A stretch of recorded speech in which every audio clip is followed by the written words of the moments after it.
Buen día, ¿cómo amanecieron? Vamos a iniciar nuestra clase de hoy, jóvenes, correspondiente a la materia de biología, del día miércoles 3 de junio del 2020. Vamos a ver el tema que muestra la diapositiva.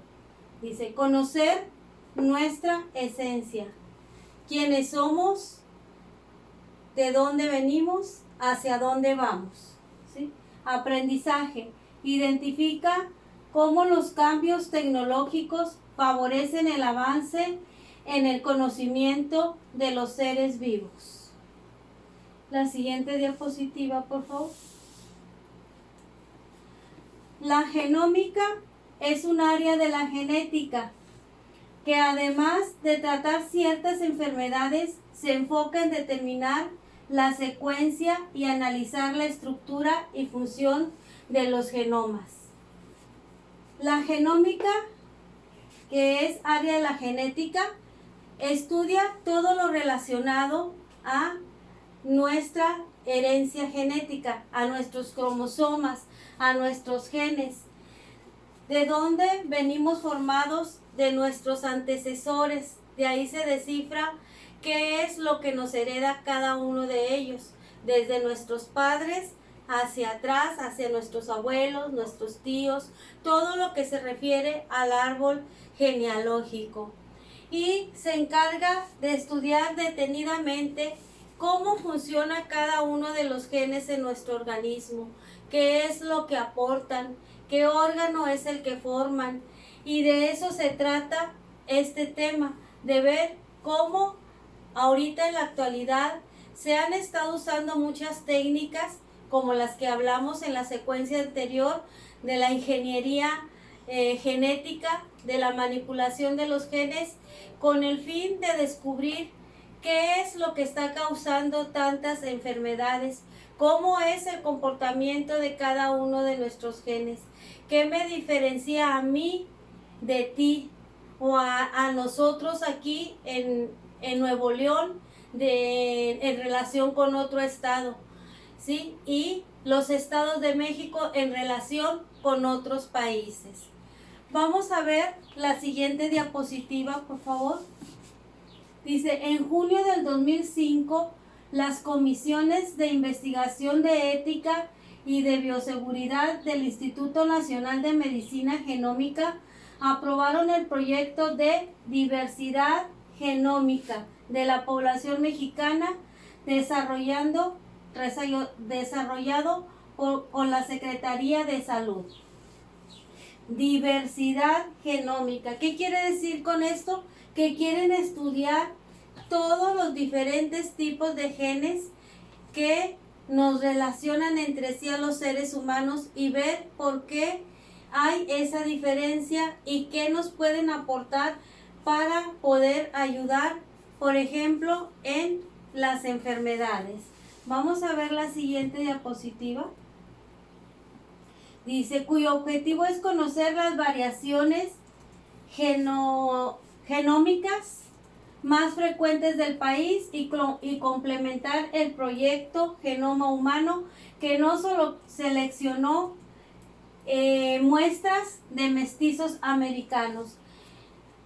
Ese proyecto que se hizo para conocer la diversidad de genes en diferentes países no incluyó a los mestizos americanos, solamente incluyó a países europeos, africanos y asiáticos. Por eso es que ahorita quieren hacer un estudio para saber el comportamiento de los genes de los integrantes mestizos americanos, para ver qué es lo que pueden aportar en la genética, en el genoma humano. Entonces se hizo un estudio muy minucioso y se realizaron pruebas. Vamos a ver la siguiente diapositiva. Dice aquí, para obtener su genoma se procesaron inicialmente 100 muestras de hombres y 100 muestras de mujeres de Yucatán, Zacatecas, Sonora, Guanajuato, Veracruz, Guerrero, Oaxaca, Campeche, Tamaulipas y Durango, incluyendo grupos indígenas como tepehuanos, mixtecos, zapotecos y mayas, con la ayuda de expertos en computación. Si se fijan, es nuestro país, lugares del norte, del centro y del sur. De ahí tomaron esas muestras, pero fue un trabajo muy laborioso. Tuvieron que hacer estudios y visitar cada uno de estos estados y buscar gente perteneciente a estos tipos de grupos para identificar que plenamente sean de estas regiones. Una vez que los localizaron, tuvieron que hacer un labor de convencimiento y buscar la manera de cómo explicarles el estudio que se tenía que hacer.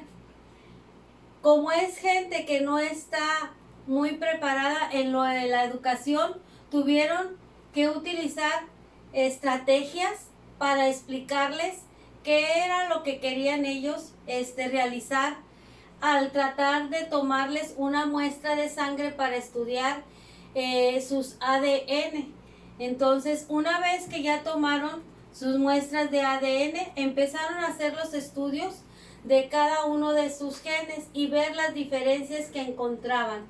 Por ejemplo, dicen que los del grupo que pertenecen al área norte, los genes son muy diferentes a los del centro y a los del sur, y que los del sur, los genes que contienen desarrollan más lo que es su musculatura.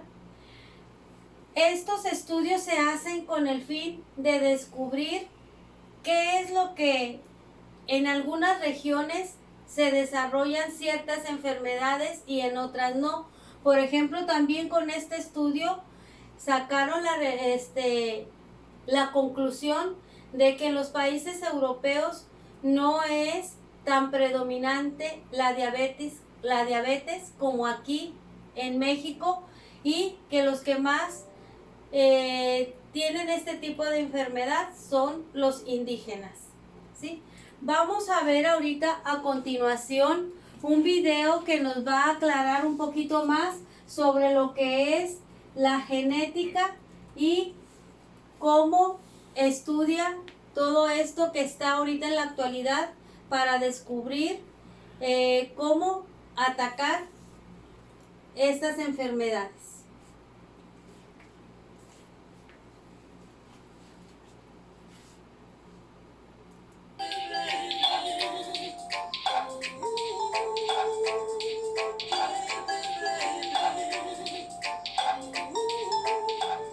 Hola, ¿cómo te va? Ya vimos en 2 programas de principios de genética, cómo es el ADN, cómo se manifiesta el ADN. Ahora vamos a hablar acerca del proyecto del genoma humano. El proyecto del genoma humano fue un proyecto que se inició alrededor de 1990 para descifrar enteramente el código genético del ser humano. Nosotros ya sabemos que el ADN está enrollado formando los cromosomas, que los cromosomas tienen los genes, que los genes son los que van a determinar proteínas para todas las funciones que tiene cada una de las células de los seres vivos. Entonces, si nosotros pudiéramos descifrar el código genético, podríamos descubrir muchísimas enfermedades y la cura para muchas enfermedades. Bueno, eso hoy en día es una realidad. En el año 2005 se anunció que se descifró por completo el genoma humano con toda la secuencia del ADN. La suma de todos los genes del ADN de cada una de las células del ser humano es el genoma. Entonces, nosotros conocemos hoy en día, gracias al proyecto del genoma humano, que fue un proyecto internacional de los centros más importantes del mundo, toda la secuencia de nucleótidos del ADN y qué porciones de ese ADN determina genes. No todos los genes se manifiestan, hay genes que están silentes y los genes que se manifiestan a través del fenotipo, que es lo que se ve de ese genotipo. El genoma humano está compuesto por 3.200 millones de pares de bases. Por eso les llevó 15 años a este proyecto poder descifrar todo el genoma. Tuvieron que leer 3.200 millones de pares de bases. Estos 3.200 millones de pares de bases codifican aproximadamente 25.000 genes. Todo nuestro organismo funciona con proteínas que están codificados por aproximadamente 25.000 genes. Por supuesto, no todos los genes se manifiestan. La herencia genética, entonces, es suministrada por el ADN. Cada gen que va a producir una proteína tiene un lugar específico en los cromosomas. Ese lugar específico en los cromosomas se llama locus. Nosotros recibimos la mitad de nuestros cromosomas de nuestro padre, la mitad de nuestros cromosomas de nuestra madre. Tenemos 46 cromosomas, 23 pares. Siempre se habla de pares porque los recibimos así, mitad del padre y mitad de la madre. Entonces son 23 pares de cromosomas.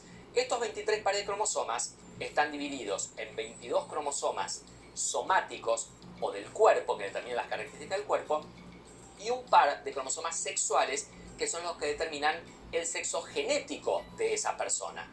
Entonces, de estos 23 pares de cromosomas tenemos 22 autosómicos o somáticos y un par sexual. Si de nuestro padre recibimos un cromosoma X y de nuestra madre recibimos un cromosoma X, eso en los mamíferos determina una hembra. La hembra está determinada genéticamente por dos cromosomas sexuales X. Ahora, si de nuestro padre recibimos un cromosoma Y y de nuestra madre recibimos un cromosoma X, eso determina en los mamíferos un individuo macho, es decir, el macho tiene 22 cromosomas somáticos y un par sexual X e Y, mientras que la hembra tiene 22 pares de cromosomas somáticos y un cromosoma X y otro cromosoma X. Por eso antiguamente se decía que el sexo de la descendencia lo elegía el padre, porque la madre solamente puede aportar el X, mientras que el padre puede aportar el X y el Y. Pero en realidad, quien determina el sexo de la cría es el azar, porque es el azar el que dice si un espermatozoide X o un espermatozoide Y va a fecundar ese óvulo formando un huevo macho o hembra. Entonces, en cada embarazo, los espermatozoides tienen 50% de posibilidades de ser X y 50% de posibilidades de ser Y. Por eso siempre, en cada uno de los embarazos, la posibilidad de un macho es del 50% y la posibilidad de una hembra es del 50%. Existen distintos tipos de herencias. Habíamos dicho que un gen para la misma característica que se encuentra en los dos cromosomas ocupa un lugar llamado locus. El mismo lugar de los dos cromosomas se llama alelo. Entonces, si una característica, por ejemplo, los grupos sanguíneos, se encuentra en un alelo determinado de un gen y los dos alelos tienen la misma información, se dice que esos genes son homocigotas, homo viene de igual, para esa información. Si el padre es grupo sanguíneo A y la madre es grupo sanguíneo A, heredamos esos dos genes de nuestros padres, esa información es homocigota. Entonces, ese huevo que se formó es homocigota para los grupos sanguíneos. Ahora, si el padre aporta un gen para el grupo sanguíneo A y la madre aporta un gen para el grupo sanguíneo 0, son diferentes, se llama heterocigota. Hetero de distinto, cigota de huevo, es decir, la información que están recibiendo de sus padres son diferentes. Entonces, en cada alelo de cada gen que tiene información para lo mismo, puede ser esa información homocigota cuando recibimos la misma información o puede ser heterocigota cuando recibimos información diferente. Entonces, ¿qué pasa cuando recibimos información diferente? Puede pasar que la información, por ejemplo, para el grupo sanguíneo A sea más fuerte que la información para el grupo sanguíneo 0. Entonces, ese bebé va a ser el grupo sanguíneo A. Podemos decir que A es dominante sobre 0, que es recesivo. Entonces, aquella característica dominante se va a manifestar sobre aquella característica recesiva. Vamos a decir que el huevo que se formó es dominante para el grupo sanguíneo A y recesivo para el grupo sanguíneo 0. Y que sea recesivo para el grupo sanguíneo 0 también se puede decir que es portador, porque si ese huevo luego aporta el gen para el grupo sanguíneo 0, puede producir un bebé 0. Entonces, por eso es portador. No va a tener el grupo 0, pero sí se lo puede dar a su descendencia. Entonces, cuando hablamos de herencia, tenemos una herencia que puede ser autosómica dominante. ¿Qué quiere decir esto? Que se encuentra en los cromosomas autosómicos, en uno de los 22 cromosomas autosómicos, y que por ser dominante se va a manifestar en la descendencia. Podemos tener una herencia autosómica recesiva. La herencia autosómica recesiva quiere decir que está en uno de los 22 cromosomas autosómicos, pero que no se va a manifestar a menos que tenga un gen igual, a menos que sea homocigota.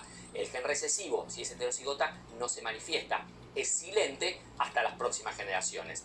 También podemos tener una herencia ligada a los cromosomas sexuales. Si una mutación o una característica está en alguno de los dos cromosomas sexuales, hablamos de una herencia ligada a los cromosomas sexuales, que al mismo tiempo pueden ser dominantes y recesivas. Con esta información vamos a poder conocer mucho mejor cómo es la herencia de determinadas características y la herencia de las enfermedades. ¿Y para qué me sirve a mí conocer estas cosas? Gracias al proyecto del genoma humano y a conocer en cada lugar, cada enfermedad y cada carácter, la tecnología médica ha podido desarrollar distintos tipos de estudios que a mí me permiten conocer si un paciente va a sufrir una enfermedad o si va a ser portador de esa enfermedad. Así, por ejemplo, hay estudios que podés preguntarle a tu ginecólogo o a tu obstetra, como el carrier gen, que se puede hacer a padres que están buscando un embarazo para ver si son portadores de alguna enfermedad genética que ellos no manifiestan, pero sí se puede manifestar en la descendencia. Entonces, el estudio carrier gen nos permite hacer un asesoramiento genético. También está el estudio que suelen pedir los obstetras y los ginecólogos, baby gen. El estudio baby gen es un estudio cromosómico, se estudia el cariotipo, toda la suma de todos los cromosomas de las células de ese bebé a través de un simple análisis de sangre. Antiguamente el cromosoma del bebé solamente se podía estudiar por medio de una punción de líquido amniótico o punción de vellosidades que tiene ciertos riesgos. Gracias a los avances en la tecnología, sacándole sangre a la madre podemos conocer el cariotipo del bebé.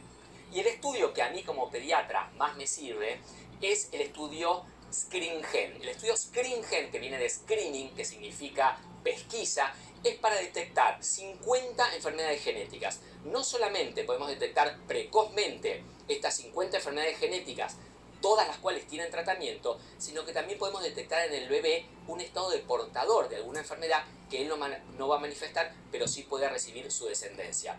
El estudio ScreenGen que yo solicito a mis pacientes, en realidad no es porque yo quiera detectar una enfermedad en mis pacientes, sino para reasegurar el estado de completa salud de los pacientes. Gracias al estudio ScreenGen yo puedo descartar más de 50 enfermedades genéticas que si yo llego al diagnóstico tarde pueden provocar distintos tipos de discapacidades. Entonces, fíjense cómo todo este conocimiento y todo este bagaje teórico que tenemos hoy en día nos sirve prácticamente para reasegurar el estado de salud de nuestros pacientes. Listo.